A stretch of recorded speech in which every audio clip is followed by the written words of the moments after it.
you open one account, you start building the business, right? You might hit your first 10K, might hit your first $15,000 a month, $20,000 a month.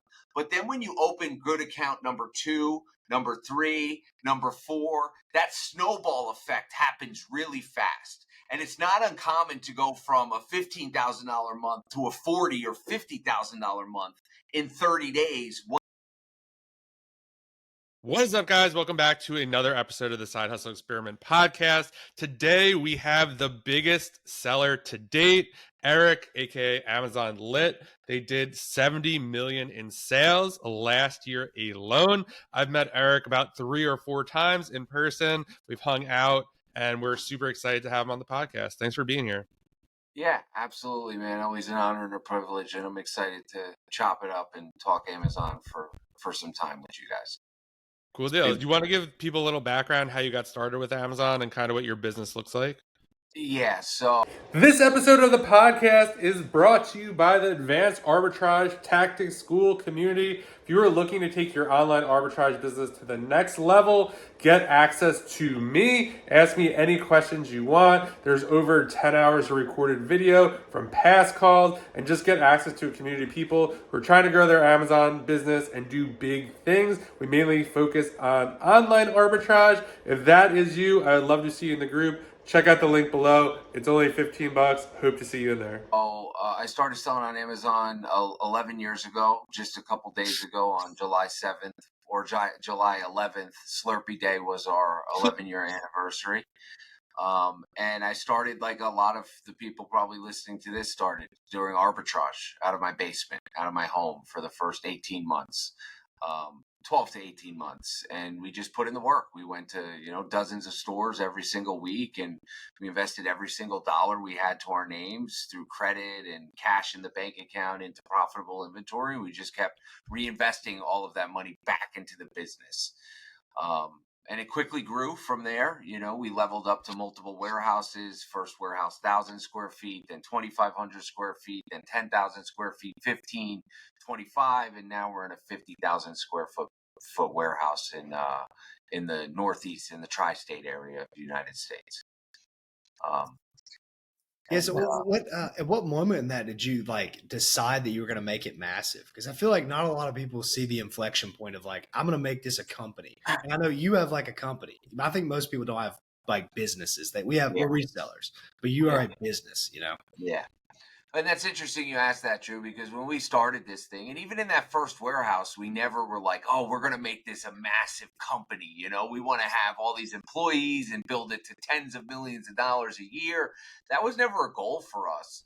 But as the years progressed and we saw the business growing and the profits increasing, it's just the trajectory that we were taking on. So it was like, it's either we do this or we scale down and we, go back to 9 to 5s.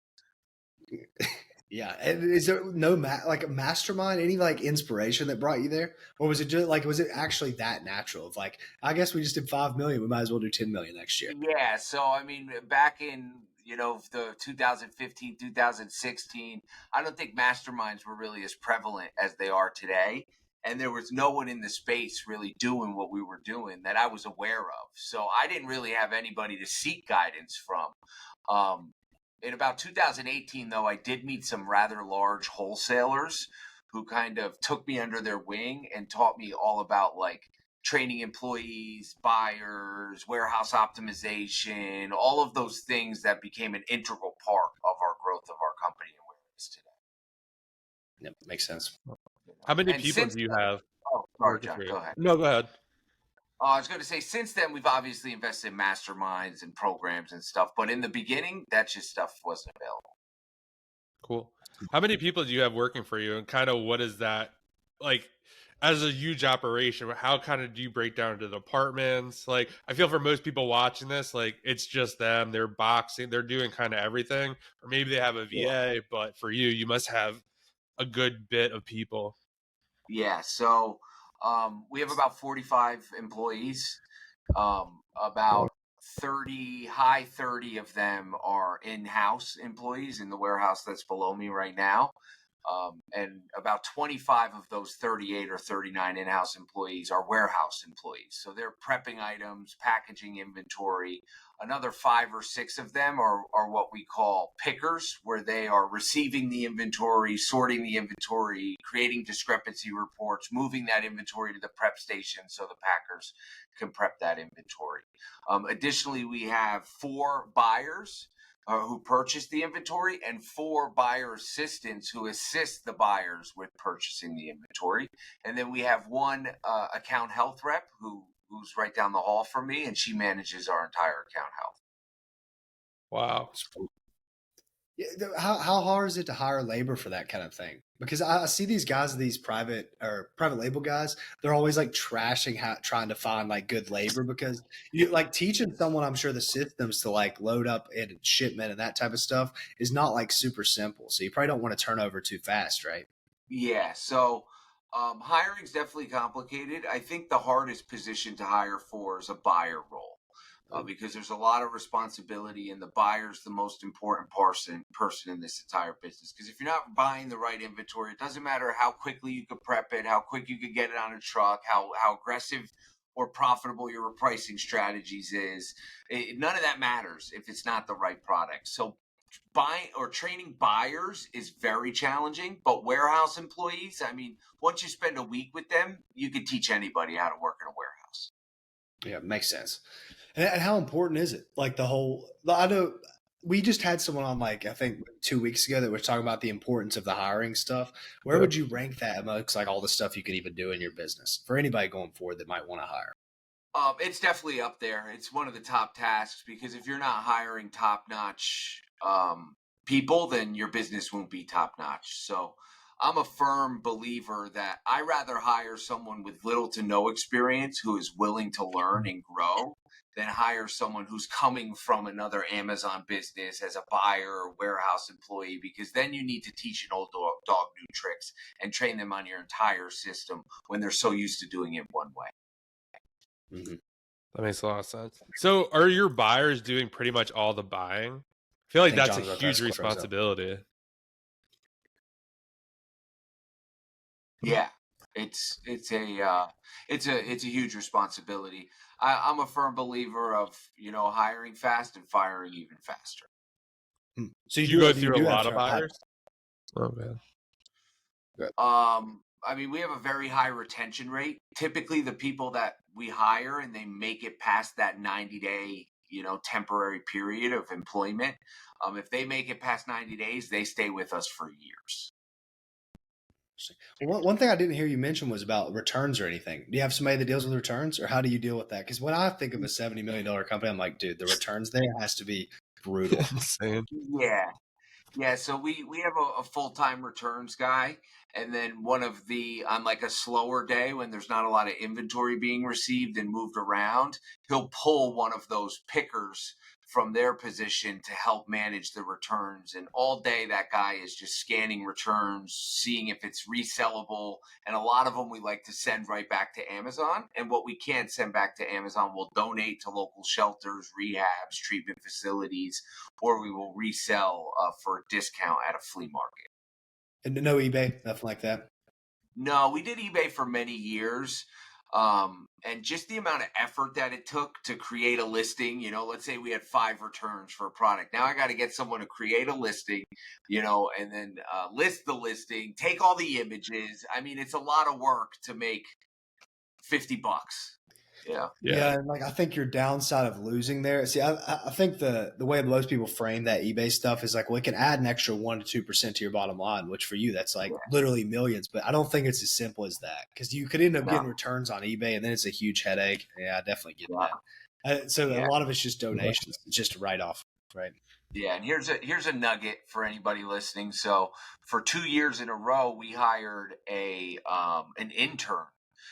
Where we paid him, obviously very low salary. The first year he started with us, it was free. It was a requirement for his college education.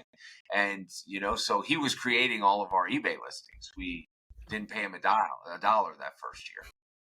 Well, that's pretty good. Wow. Yeah. Well, go ahead, John. Do you got anything? Yeah. So I was following one of your stories, and you talked about, I could be a little wrong, but basically how you had to let I think you said you were making $250,000 in profit on this one ASIN or whatever, and that basically it got trashed through, I don't know, coaching group or something like that, and you were just basically like, hey, you need to focus on your business and not kind of your coaching program. You kind of go into that Yeah. because we talk a lot about, you got to focus on making money, and they don't always go hand in hand. I just thought you had a really good take on it. Yeah, so my take is there's a lot of jokers out there, who don't have the skill sets to help people build profitable businesses, and they make a lot more money selling their Discord group or their coaching programs than they actually do in their Amazon business. And I see both sides of it because one, I operate one of the largest wholesale businesses in the United States, and two, I operate one of the largest coaching communities in the United States for Amazon Wholesale, and three, I take a lot of calls for onboarding for that community, and I talk to people from all around the world. And all the time I get complaints from, hey, this guy's course, I joined, it's terrible, doesn't even respond to my messages, nobody's active in the group. And it's like, it's very frustrating for a guy who built businesses off of integrity to hear these people complaining about these jokers pumping out bullshit content. For Yeah. sure. What exactly happened with your situation you had a good ASIN or whatever? Yeah, so we had an ASIN in the past 12 months. It made us $500,000 in profit, and a bunch of course creators and Discord group owners pushing, Amazon as a great business model, which it absolutely is. They used that product like, hey, I made, $20,000 off this product last month. You should go source this product. And now hundreds of people source that product.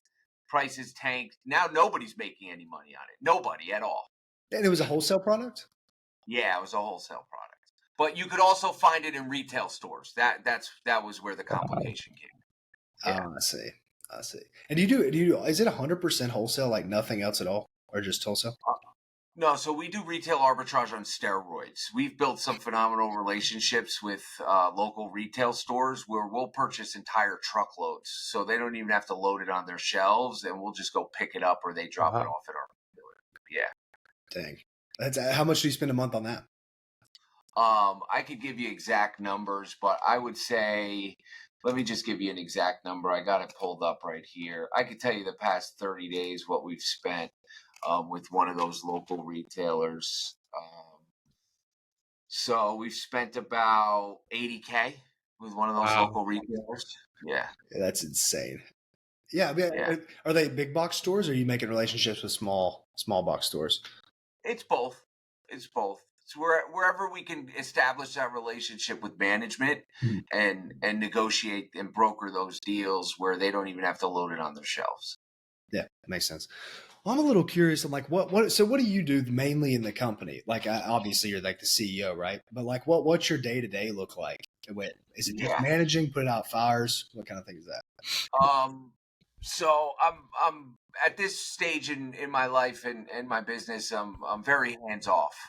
I probably allocate 20 hours a week to my company. The main thing I do is pop into my repricer daily, make sure that the inventory that we have in stock is selling at the best prices. And it's very easy for me to catch any mistakes that maybe a buyer made or a repricing specialist on our team has made. So I can immediately be like, hey, why is this product selling at X price? It should be at X price higher. So I typically spend my mornings doing that, and the rest of my time is managing brand direct relationships. So for example, today I'm creating 6 new listings for a new brand that one of the brands we worked with just launched, and they want to get them on Amazon immediately. I see. Wow. Yeah. Okay. You got anything, John? Yeah. So you also, I saw one of your reels that I thought was really good. You talked about how you basically kind of stopped drinking. It was a Memorial Day, I think. Can you talk about that and kind of like the impact that had on your business and kind of just overall life? Yeah. So I'm 36. From my late teens, so 16, 17 until I was 28, I drank and drugged every single day. I didn't skip a beat unless I was in some sort of treatment facility, rehab, or detox, or jail. I didn't miss a beat. I drank and drugged every single day for probably 14 or 15 years. And back in 2016, when I initially got sober, I hit just a complete place of bankruptcy, where not financially, spiritually, where I just didn't know who I was anymore. I couldn't put anything together as far as life skills. I couldn't hold a job. I couldn't make any money. And on that day, it was February 4th, 2016. I looked in the mirror, completely broken shell of a man, and I made a decision to change my life forever. Wow. Yeah, then you started that. Is that exactly when you started selling on Amazon? Was that like type of moment? No, so the business actually started in 2013. Oh, yeah. So those first couple years, Sebastian was because I was intoxicated a majority of the time. I mean, I still put in a little work, and I would label. I remember this story. It was me, Humble Ted, who's one of our business partners. He's Sebastian's uncle. So Humble Ted's daughter was with me. It was me and her packaging Febreze that we bought from Costco or BJ's. And I was so under the influence that I kept missing labels when I was packaging it, and so I was part of the business, but I wasn't efficient at operating the business at that time. Yeah. Well, I guess he was just like saw potential in you, right? Because you guys are partners, right? You and Sebastian. Yeah. Yeah. So me and Sebastian's also sober for many years. And he got sober prior to me getting sober. So not only did he see potential, but also Sebastian's my best friend for almost 25 years now. So he saw himself in me, and he realized that he got a hold of his life and he was able to break the cycle. So he kept me close by, hoping that I would just see this seed of hope in him. Like, hey, if he can do it, I can do it. And that's exactly how it panned out. Yeah, that's awesome, dude. That's amazing. We'll just switch a little bit here. That was a deep one, but to get back on the Amazon a little bit, what do you think? We talk about a bunch on here how things are changing, like on how is it getting harder? Is it getting easier? What have you saw over the years, and kind of what's your prediction in the future with how things are going to go? Yeah. So as far as getting harder, getting easier, I feel like it's the same as it's always been, right? The one thing that I feel has changed as of recently is Amazon is favoring people who treat their Amazon companies like actual businesses. What I think they're trying to do is eliminate that guy that just gets a great deal, jumps in, tries to make a quick $10,000, disappears, comes back. Like, they're trying to eliminate those just one-off kind of businesses, and they're trying to keep established business owners on their platform. And the way that they're doing that is with the inventory placement fees, right? The low inventory level fees. So they're putting these restrictions that really make you have to understand the economics of your business in order to continue to grow it, right? 100%. I've been saying that for a while too. I think they're more of becoming a brand centric platform, or like a company centric. I use that because you don't really, you're not like a brand, but you're a company, So it's like, well, who's going to make their platform look best? Not like Jimmy, who just started a account and wants to sell like whatever he found at Walmart. I think that's like, and it's a lot of risk. It's like all your risk comes from this bottom 20% of sellers. So I'm happy to hear somebody that sells a ton say that kind of thing. Yeah. And then to answer your second question, Drew, which was where do I see Amazon in 5 to 10 years? If you're still listening to the podcast at this point, you are into it and a fan, and we really appreciate that. If you could do us a solid and subscribe, and do all that stuff, it really helps the podcast grow. And secondly, if you could tag us on Instagram, just take a picture of what part you are at the podcast. If you like it, tell us what you think about it. Tag me at Side Hustle Experiment, and I will definitely share it. Now let's get back to the podcast. see him. I mean, we're going all in. I still see Amazon a very viable business model. There's huge international conglomerate manufacturers like Reckitt Benckiser, Procter and Gamble, Unilever, Colgate Palmolive. Like these companies produce tens of thousands of different SKUs every single year, and they need people like you and I to sell them on the Amazon platform. Additionally, Amazon makes a lot of money off of third-party sellers. 60% of their sales come from people like us. So I would imagine 60% of their revenue comes from people like you and I as well. So I don't see Amazon going anywhere, but where I see a shift happening and where we're making some internal changes is onboarding some more brand direct relationships just to increase margins as well as safety within our company. Yeah. And you've never considered starting your own brand in this stuff, or is the brand direct enough for you to be like, this is kind of like starting the own thing? No, so we do about $2 to $3 million in private label sales every year. So we own some private label brands, yeah. Oh, cool. Is there any reason you haven't went all more in on that than the wholesale? I mean, no reason. It's probably something we should put more focus on. But we've just, I mean, we print cash over here with wholesale. Yeah, that makes sense. Well, another thing, what about the cash flow situation? Because I'm sure you're taking on, or even early on or now, whatever one's more interesting story. But like, how's the cash flow management when you're spending millions and millions of dollars on inventory? And how do you even like, I don't know, how do you even begin to do that type of thing? Handle that type of debt, right? Yeah. So, in the beginning when we first got started, like a lot of people watching this in those first couple years, we leveraged a ton of credit. We had 4 to 6 credit cards, Amex Plum, the Chase Ink card, like all of these cards, we would max them out and then pay them back with the disbursement checks and then buy more inventory and just keep repeating that process. Actually all of my monitors, and I have a 4-screen with a big 60-inch TV up here, like all of that was paid from reward points from buying inventory. And then you're going to hit a point in your business like we hit where credit cards aren't enough. You can't buy enough inventory on credit to continue to sustain your business. And in that case, you typically have a few options. One, you can use Amazon lending, which is phenomenal. They have some lending partners like Marcus and some additional partners that you can get funds from. So we did a lot of lending from them. And then we realized we needed even more money. So we took out what's called an SBA loan, which is essentially a loan backed by the government where you have to put collateral up in order to get access to a couple $1 million. So we did that.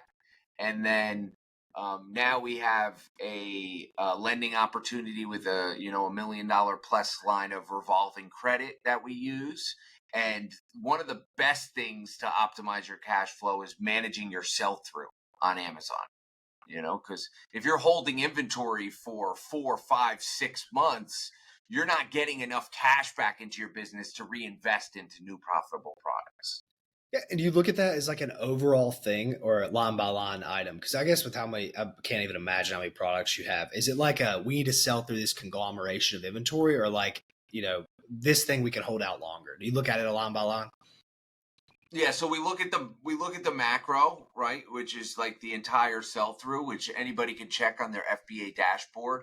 Amazon provides a number, and that's your 90-day sell-through. So let's say, for example, you have a sell-through of 2. That means your average product, 90 divided by 2, your average product's in stock for 45 days.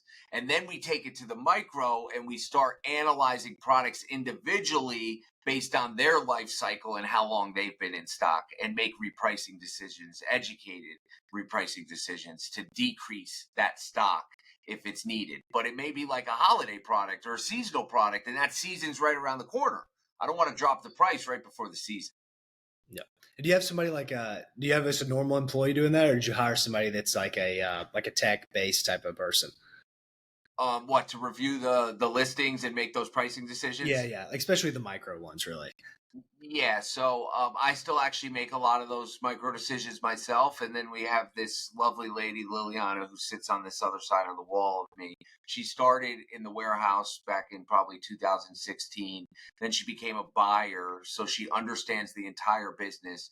And now she is in the position of what we call a repricing specialist, where she goes through our excess inventory, our low stock inventory, our products that are priced at our ceiling price or our floor price, and makes educated prices. Yeah, makes sense.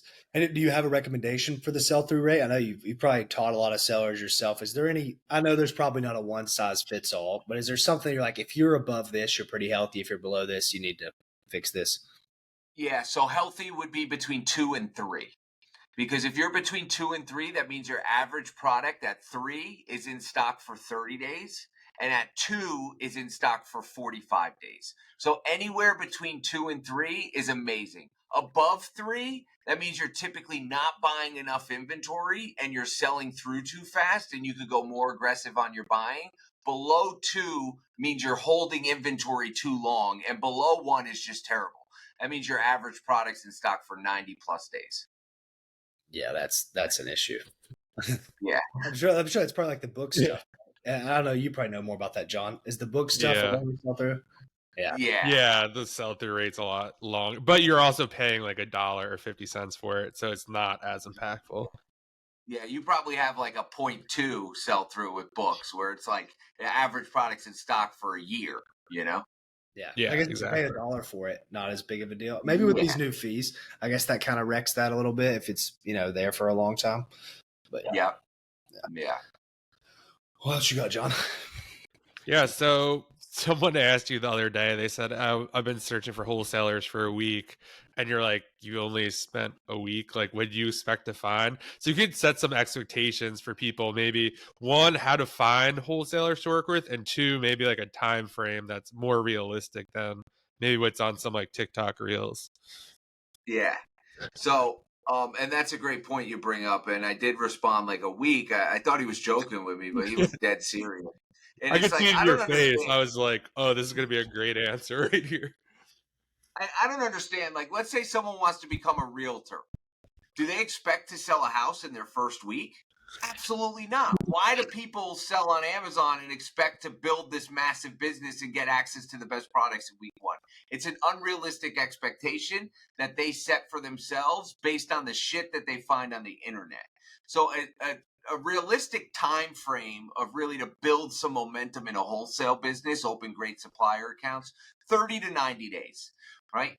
And the beautiful thing is, once you open one account, you start building the business, right? You might hit your first 10K, might hit your first $15,000 a month, $20,000 a month. But then when you open good account number 2, number 3, number 4, that snowball effect happens really fast. And it's not uncommon to go from a $15,000 a month to a $40,000 or $50,000 a month in 30 days once you have some great wholesale accounts. Not uncommon at all. Yeah, it's all the social media expectations, right? It's like 7 days to find your fastest thing. It's like, well, people don't understand. I think about it. That either is, if you even did do that, let's say you did start on Amazon, you found a wholesaler in a week, you're not ready for that. That you probably will lose money doing something that fast. You're not even ready to take on that type of thing. I think people just don't understand that either. It's like that. There's a reason it lasts a long time too. You're like, you got to be ready to take on that type of thing. Yeah. And what they're going to lack, even if they have the cash and they have the great account, what you'll lack as a new seller is the understanding of how to research and purchase profitable products. So you're absolutely right, Drew. I agree with that 100%. Yeah, I had coached a guy last year, and he got into some wholesale stuff due to the connections he had. And I was like, just be careful with this, because I don't really know any of this stuff. And like, you might have an opportunity where you can spend $15K and it looks like you're going to make $5K or whatever, but like, you don't really know what's going to happen. I know it just happened fast, all that stuff. It seems like a great deal, but you don't know how to reprice. You don't know how many to buy. You don't know if that brand is going to kick you off. You don't know what the map pricing is, stuff like that. Yeah, I agree with that 100%. And then as far as your follow-up question, John, which was, how to really find profitable suppliers. So I could share a few methods here. I'm not going to give all the game away, but my number one method would be attending in-person trade show events, right? I mean, if you just hop into Google, if you live in any large city or within an hour or two of any large city, Chicago, Denver, Las Vegas, Los Angeles, New York City, I mean, there's a convention center or an exposition center, and all you have to do is Google that convention center, and at the end of your Google search, Las Vegas Convention Center calendar, Las Vegas Convention Center schedule, and you'll get a rundown of every single event in all different categories: pet supply, grocery, beauty, outdoor, sporting goods, automotive. You'll get a rundown of every single potential event you can attend. Now, if you're new to Amazon, you might not have the funds to fly to Las Vegas and the $3,000 to get the airfare and the hotel and the food. But what you can do is shop that directory that's on their website, right? And start contacting some of those companies to potentially build relationships with them. And do you guys spend a lot of time finding new people, or is it? Do you have a set like we're trying to find 2 new suppliers a month or something, or is it more maintaining relationships, expanding from the old ones? It's an assortment of both, and we determine if we need new suppliers based on the health of our company. So if we see margins decreasing or the amount of orders that we're able to purchase and ship to Amazon every single week decreasing, then it's like, all right, that's a sign that we need new suppliers to increase the growth of our company. But if the company's smooth, like right now, past 2 months, it's been smooth. We've been doing nearly $1 million in gross profit every single month. The company's the healthiest it's ever been. And we don't need new suppliers right now. Yep. That makes sense. Yeah. And then one more method, because I said I'd share a few, and I'll be brief with these. One, Google search method. I mean, there's no reason someone can't spend, like the gentleman you were just talking about, John. There's no reason that person can't spend, multiple weeks compiling a massive list of emails. But one thing to consider is, how are you communicating with these suppliers? Are you just sending an email? Hey, it's Eric from, the Buy Box guys, and I just started an Amazon business. I'm looking to purchase. I mean, you immediately lost the deal. So a lot of the magic happens in the communication, and even more of the magic happens in your follow through. I don't think I've ever closed a big account on the first introduction or first email ever in my entire existence of being an Amazon seller. This is similar to sales, really. You're just trying to sell yourself there. Is a lot of cold calling, a lot of phone conversations, or is it a lot of Yeah, a lot of phone conversations, a lot of hunting down the right contact as well, because your typical email you'll get from a website is like a support email. I don't want a support email. I want Beth from, the regional manager of sales in the Northeast. I want to talk to her. Interesting. You ever come across an account? Well, I'm sure you do. People that are like hesitant to sell on Amazon. Like we hear bad stuff about that or whatever. Then you're like, I'm Amazon lit. You'll be all right. Yeah. Like, how does that conversation usually go? Yeah. So typically it's about just explaining the opportunity that exists, Drew, and the access to customers, and my favorite thing to let them know is like, listen, give me 90 days. Give me 90 days. If you're not impressed with the amount of money we're spending with you in 90 days, then we could part ways like nothing ever happened, and you go back to doing what you've always known. Yeah, you have a lot of leverage there probably to be like, we will spend money. Well, I guess it is a little tougher if you start with like 10K. It's like, well, I'm trying to spend as much as I can, but yeah, that's interesting. So yeah, do you ever have people come to you? Is it all outbound, or do you guys ever have inbound people? Because you're on a lot of pods, you're on social media. Do you ever have companies that come to you? Yeah, we have, especially brands. I mean, about a year and a half ago, 18 months ago, we had maybe 3 brand direct relationships. And just by word of mouth, today we have about 30. Jeez. So, and we only went to go chase down maybe 4 or 5 of them. So, 22, 23 brand new accounts to our business have just been recommendations because we perform and we've helped other brands grow. You think the social media has helped with that stuff at all? It has. I mean, they're 2 completely separate businesses. So, but I have had people reach out, and I know even some of the brands we work with, they follow us on social media to keep an ear on what's going on, Yeah, that makes sense.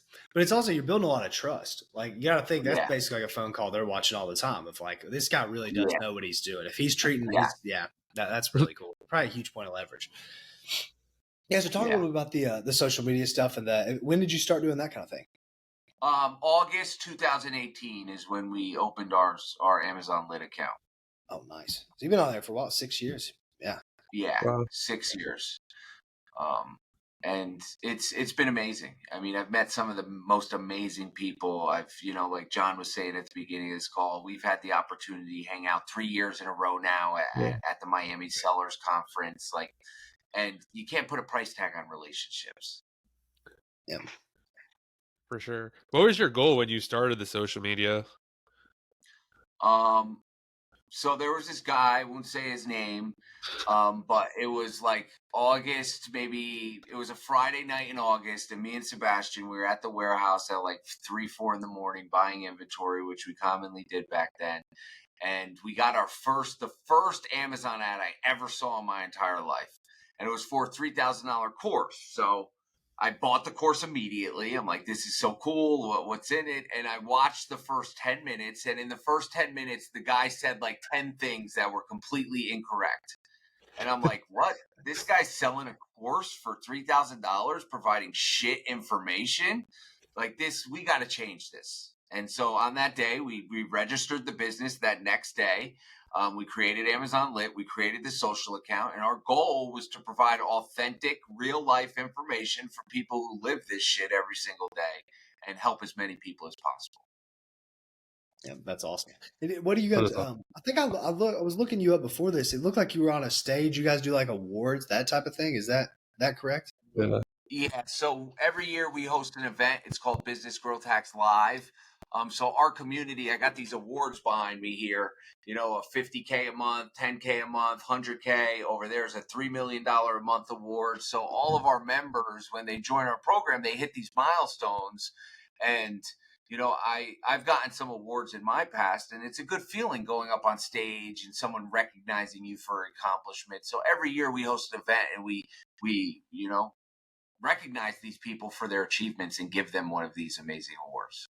That has to do a lot. One, for retention, to make sure people stay around and stuff. But I feel like not a lot of companies even have the foresight to do that. These education type companies, anyways. Yeah. When did you start the whole education company from the social media, or initially as soon as you started? Yeah. So 2018, when we started Amazon Lit, we immediately started one-on-one coaching. And we did one-on-one coaching till 2020. So in 2 years, I have an Excel document with every single call I had. I had over 2,000 calls between me and Sebastian in 2 years. One-on-one calls, right? Wow. 15-minute phone calls, 30-minute Zoom calls, hour Zoom calls, 4-week mentorships. And through that process and that document I have, I compiled everybody's biggest issues. Right. So then when I was like, listen, at scale, I can't do all these calls anymore. I need to create something where I can help more people.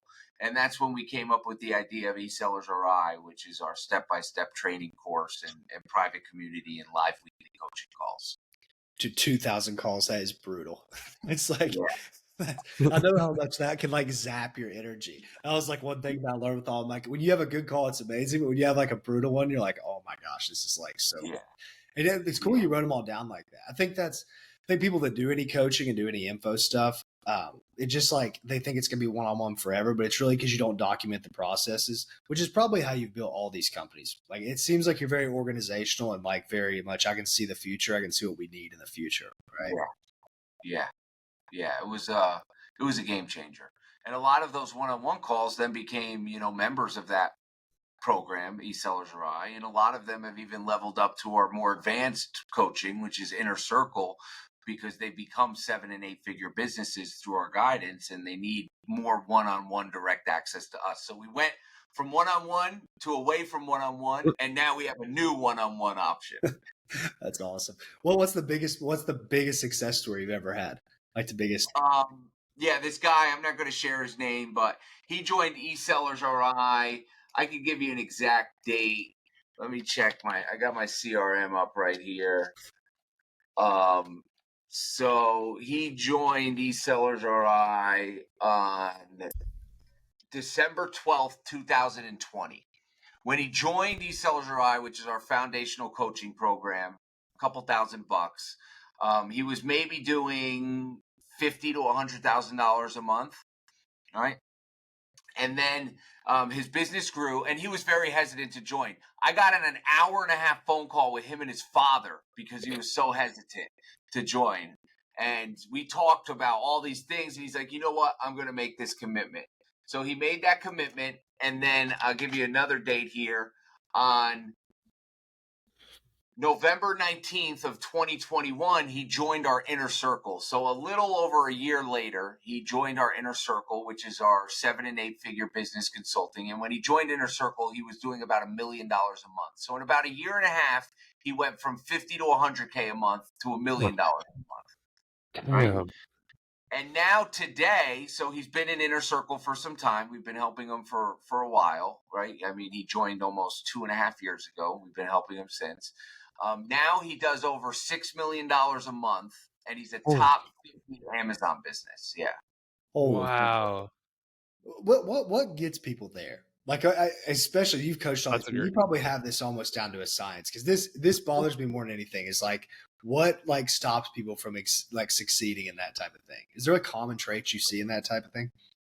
Yeah, most people think that they can figure it out by themselves, but you don't know what you don't know. And until someone comes in and shows you what you don't know, it's impossible to execute on those things that you think you know, but typically have been doing them incorrectly the entire time.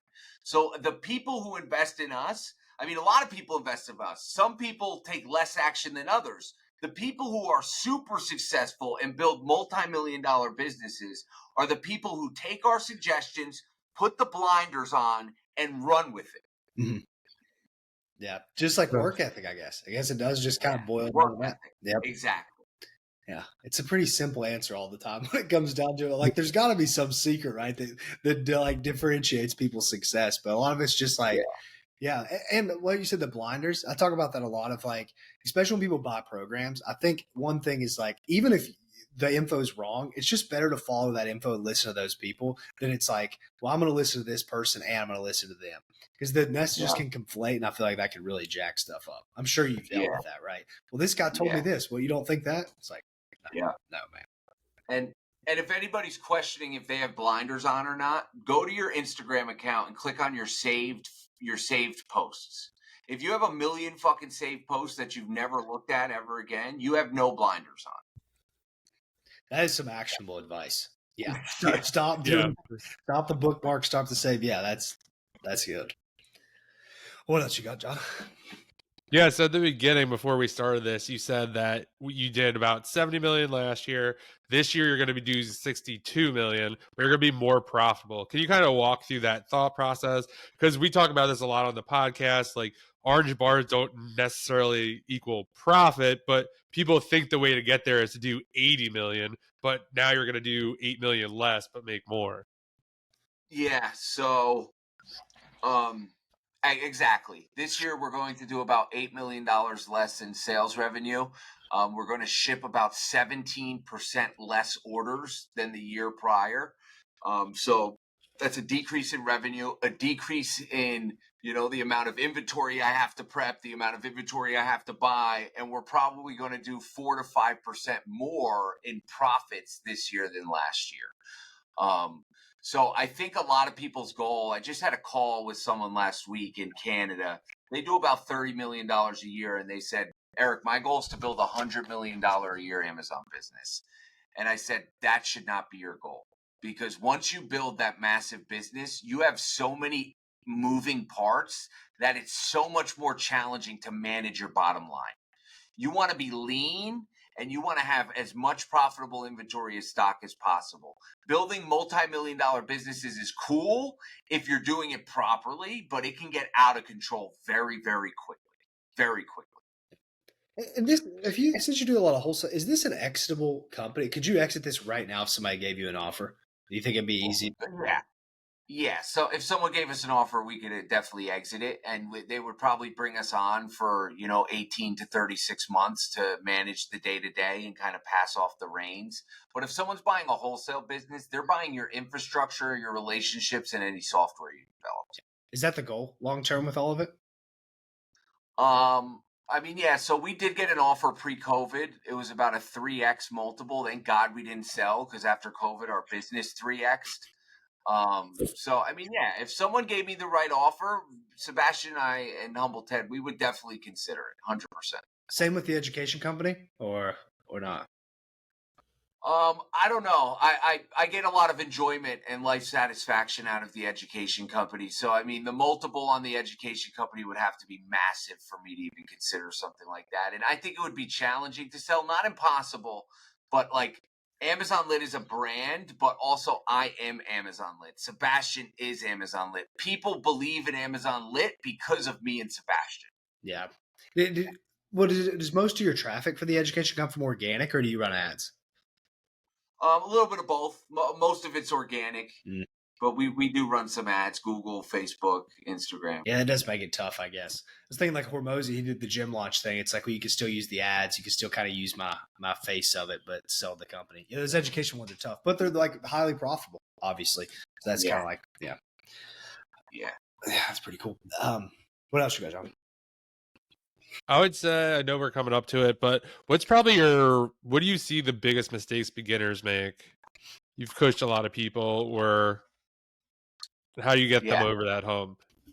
Yeah, I would say the biggest mistakes people make is not understanding how to read the data to make educated buying decisions. So not understanding how to read Keepa charts, research the competitive sellers on those listings, analyze variations for products. And they make a lot of mistakes early on, and they typically burn through a few $1,000s before they end up making any money. So it's super important to understand how to buy profitable inventory and analyze the competition on listings before making any buying decisions. I guess That makes sense. that kind of inspired me on this. When you're looking at competitors like that, I know that some of these wholesale companies will lose on purpose on a lot of these items to get better deals in the future. Have you guys ever done that stuff? And like, how do somebody go about like, I want to buy and compete with that person, but what if that person's not really trying to be profitable? They're trying to up the thing. It's like a whole different playing field, right?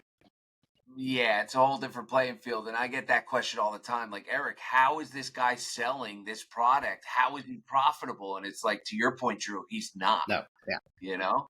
So I typically don't like to look at what other businesses are doing. I like to look at the data and if it makes sense for my company. And if it doesn't make sense for my company, I like to shift and allocate my time to what does make sense for my company. Yeah, I've heard some horror stories of people buying like 30K of a wholesale thing. They're like, I can't compete. It's like, well, that person might not be playing the same game as you. 30K to you is a ton, but 30K to them is like, well, this is just, he just bought a relationship. He doesn't even care if it's zero, right? Yeah.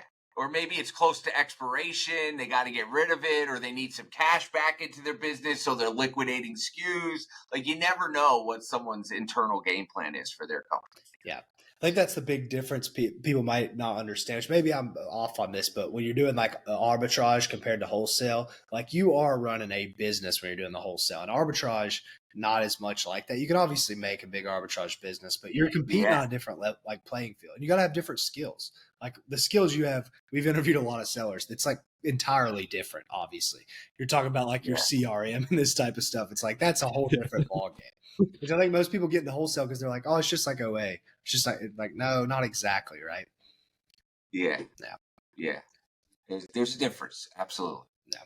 What would you say is the biggest difference between OA and wholesale, and how would most people try to go about making that transition?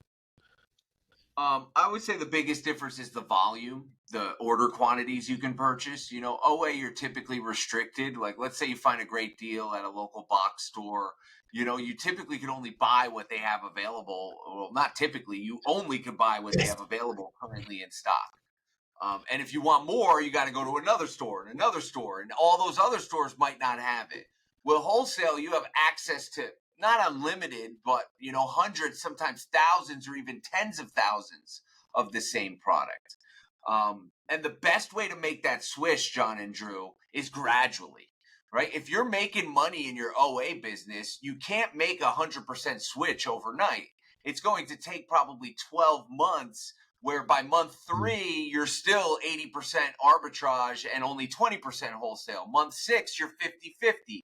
Month 9, you're now reversed, 20% arbitrage, 80% wholesale. And by month 12, you make that full transition because arbitrage is working. If it's making you money, you can't cut it off. Yep.